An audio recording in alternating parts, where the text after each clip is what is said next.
En este tutorial vamos a crear un script para controlar el movimiento del personaje. Pero antes vamos a crear el suelo del escenario. Para ello añadiremos un nuevo nodo haciendo clic con el botón derecho del ratón sobre el nodo raíz y seleccionando la opción Añadir nodo hijo. De la ventana emergente seleccionaremos CSG Box y lo renombraremos como suelo. Las dimensiones de la geometría dependerán del laberinto que hayas creado en el tutorial anterior. En nuestro caso usaremos un valor de 50 unidades tanto para el ancho como para la profundidad y un valor de 0.1 unidades para la altura. Además, ajustaremos el valor y de la posición del objeto a menos 0.05 unidades. Ahora añadiremos un nuevo material al nodo suelo haciendo clic sobre él y seleccionando la opción Nuevo Spatial Material dentro del desplegable de la propiedad Material. Dentro del nuevo material modificaremos sus propiedades albedo y normal haciendo uso del material Rock Ground de la web textureheaven.com. Una vez finalizada la edición del suelo, vamos a añadir una luz direccional a la escena y vamos a activar las sombras. Esto dará un mayor realismo a nuestro juego. Por otra parte, vamos a mover el nodo Kinematic Body de tal forma que los pies del personaje se encuentren apoyados sobre el suelo. Vamos ahora a comenzar a escribir el script de nuestro personaje. Para ello haremos clic sobre el botón en forma de pergamino. Como en otras ocasiones usaremos Visual Script y escogeremos la ruta y el nombre del archivo que deseemos. La función que usaremos en este script será PhysicsProcess. A esta función le uniremos un nodo condicional cuya variable booleana sea el nodo Action. En esta ocasión la propiedad Action la configuraremos para que detecte la tecla direccional hacia arriba.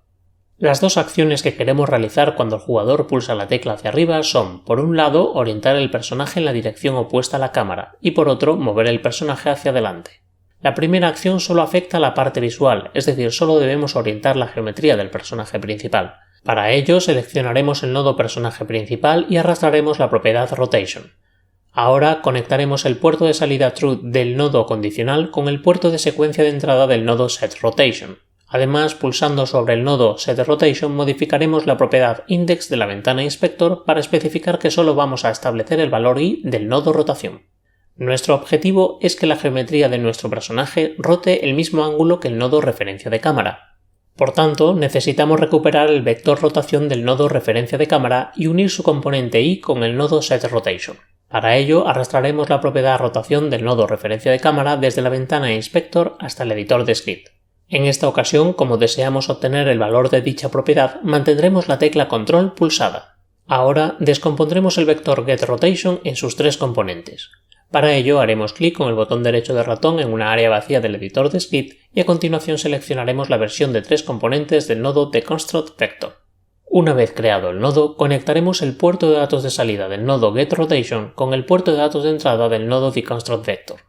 Finalmente, conectaremos el puerto de salida etiquetado como i del nodo deConstructVector con el puerto de datos de entrada del nodo SetRotation. Si ejecutamos ahora el juego y pulsamos la tecla de dirección hacia arriba, veremos cómo el personaje se orienta en la misma dirección a la que estamos mirando con la cámara.